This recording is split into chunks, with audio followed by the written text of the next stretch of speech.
Hello friends. In the previous lecture, we did the topic called atmospheric refraction, and we got to know that how atmosphere results in refraction of light. Today we are going to study scattering of light. In atmospheric refraction, we said that the phenomena like twinkling of stars or advanced sunrise, delayed sunset, all these are due to atmospheric refraction. And sometimes people just confuse these two terms, atmospheric refraction and scattering of light. They just don't understand that which phenomena is responsible for which behavior or which occurrence. In atmospheric refraction, it's basically the changes in density of different section of air, which results in bending of light rays. And thus, what we see is the apparent position of the object and not the actual one. If the object is closer, then we would just see the apparent position of that object. That's the reason why we get to see sunrise before the actual sunrise. And also, how does the delayed sunset happen? Now, in scattering of light, the light is scattered by the fine particles present in the atmosphere. So here, it's the particle size which is mattering. It has nothing to do with the medium. In atmospheric refraction, it's the density of the medium which does the task. Whereas in case of scattering of light, it's the particles, minute particles which are present in the medium, which actually do the task. Whenever light interacts with objects, we can get some spectacular phenomena. We can get to see some of the spectacular phenomena in nature. This interaction results in the occurrence of colors. So, whenever any phenomena is linked with a color, a specific color, then you should know that it is due to scattering of light. And whenever the phenomena is all about seeing the apparent position or the twinkling, flickering phenomena, where the light is flickering or where you are seeing the light in advance or after the phenomena, then that is due to atmospheric refraction.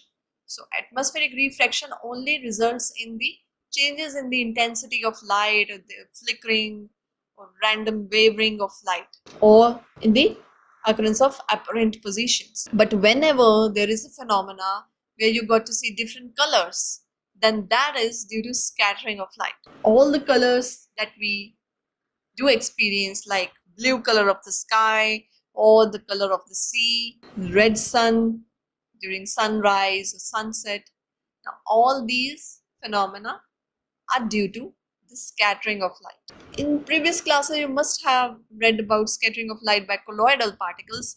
I won't go in that detail. So just in case you don't know what is that, you should study a bit about scattering of light by colloidal particles. Like suppose milk is a colloidal solution. You can also study a bit about true solution, colloidal solution, and so on, just to get the basic in case you don't remember. We will here start directly with the phenomena of scattering of light. The phenomena of scattering of light by colloidal particles give rise to Tyndall effect. Now, this is the effect which actually results in some sort of color. The path of beam of light passing through a true solution is not visible.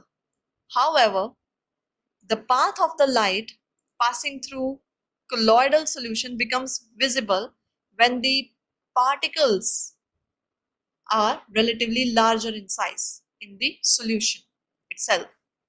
Now our atmosphere, it's like a mixture of minute particles. There is smoke, dust, air molecules, water droplets, and so on. So when the beams of light strike with these minute particles, the path of the beam becomes visible. So basically we can consider this mixture of minute particle as a colloidal solution. So whenever a beam passes through colloidal solution, its path gets visible. So the light reaches us, but it is being reflected diffusely by these particles. The particles are reflecting the light, but not sharply, but just diffusely. It's just changing its direction. Atmospheric reflection is also a similar phenomena, that the light doesn't travel in same straight path. It changes its path. And here also, it's like the particles, they change the path of the light. So in atmospheric refraction, it's the medium which does this, and in case of scattering of light, it's the particle which actually diffusely reflect the light rays. The scattering of light by colloidal particles give rise to Tyndall effect. So if there is a room which is filled with like little smoke is there, or steam is there, tiny particles are available in the room, even the room filled with dust, then also it's visible. So whenever if there is a small hole and light beam is entering through that hole, you at that moment you are able to see the path of the beam. And you sometimes, when there is dust and all, you can see the particles also. So it's basically the particles which are diffusely reflecting the light and making the whole path of the light visible. You must have observed this. Normally whenever there is dust in the room and light is coming through a small hole, so it's also the thing that the opening needs to be small. Usually if there is a small opening, the finer, the better path is visible. In fact, when there is a canopy of dense forest, and when sunlight just peeps through those leaves or through the canopy of the forest, in that case also we can see the Tyndall effect. We can see the path of the light, and we often see that it's kind of a diverging path. The light ray, the beam seems to be diverging from that opening. So there again, in the forest, there can be some dust, or there can be water droplets which would be doing this thing. Now we know that the scattering of light is due to the interaction of light with the minute particle present in the atmosphere or the medium. Sometimes what happens, that if I talk about the beam of light entering through a hole into a smoky room or into a dark room, then we just see the path of the light, but it appears to be yellow or whitish in color. Similarly, in forest, through the canopy, if beam is passing through, we can see its path, and it appears to be just like the sunlight, the color of the sunlight. So there are so many particles. Now there, the size of particles are quite big. We can have dust particles near the ground level. We usually find bigger size particles. There are water droplets. Evaporation is taking place every now and then. There is dust also near the ground. So the particles present in the atmosphere are quite bigger in size. And when bigger particles scatter light, the scattered light is almost bright yellow or whitish in color. It's that we can say either the reflection is happening in such a way that even if the light is getting scattered into various wavelengths, different wavelengths, but all sort of wavelengths are involved there, and all in all they all combine to give the appearance of white light. So what is happening, that the bigger size particle, they scatter light in all directions. So we know that white light, the sunlight, consists of 7 color, Vibgyor, you all know. So those particles will be scattering light, and we know red color scatters the least and blue color scatters the most, and we can find all the colors scattering in between. So those particles scatter all the wavelengths of light, because they are big enough and there are many particles, so all are giving the similar effect, and then all in all the wavelengths simply combine to give the effect of white light, that bright sunlight. And that's why that Tyndall effect that we experience in a room or in forest through the canopy, That light is white, bright light, the sunlight. Now, so it's all about the size of the particle. Now, very fine particles, those are quite tiny, they scatter mainly blue light. So they scatter the bluish region. So the violet, indigo, blue section of the spectrum. Because we know that the violet light scatters the most. So for a very tiny particle, the easiest thing to do is to scatter that wavelength which is the easiest one to get scattered. And we know out of all the 7 color, starting from violet, indigo, blue, green, yellow, orange and red, violet one, that section, violet, indigo, blue, that section, that scatters easily. Violet especially, it scatters the most, whereas red scatters the least. They are able to scatter blue light easily because they are very tiny. So for them, if all the wavelengths are approaching those particles, so for them it would be easy just to scatter that wavelength which gets scattered easily. And that's why very fine particle, they scatter mainly blue light, whereas particle of larger size, they scatter light of longer wavelengths. So bigger size particle, they always scatter longer wavelengths. So all the longer wavelengths, basically we talk of yellow, orange and red section. And that's the reason that the light coming through the canopy or entering into the room, that appears to be yellowish, if not red. We don't see red light because it is least scattered. So bigger particles, they manage to scatter most of the wavelengths.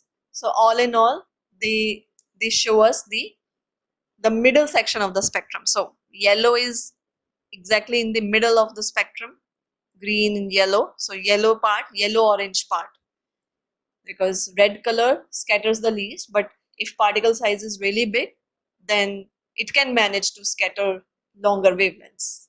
And that's why we see yellow color light, orange color light, and so on.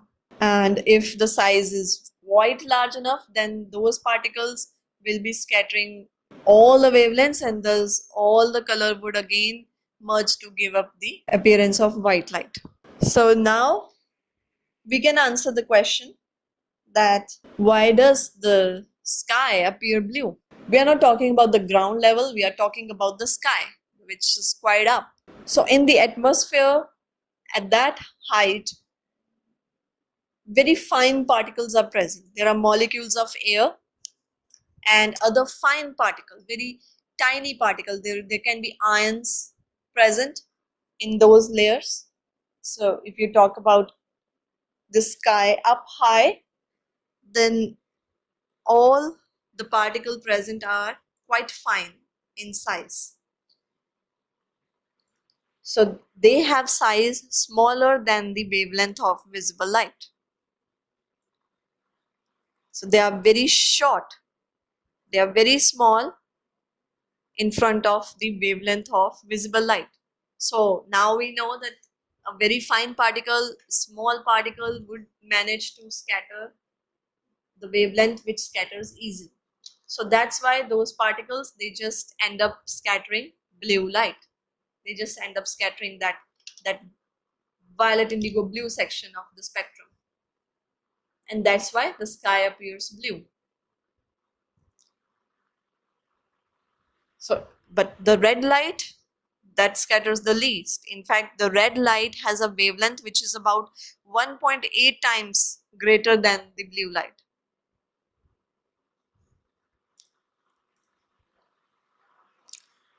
And so, when the sunlight passes through the atmosphere, the fine particle in air, they just scatter the blue color, shorter wavelengths basically, more strongly than the longer wavelengths, that is red. So that scattered blue light, it enters our eyes and we see the sky as blue. If the earth had no atmosphere, then there wouldn't be any particle present in the atmosphere, and then there won't have been any kind of scattering happening.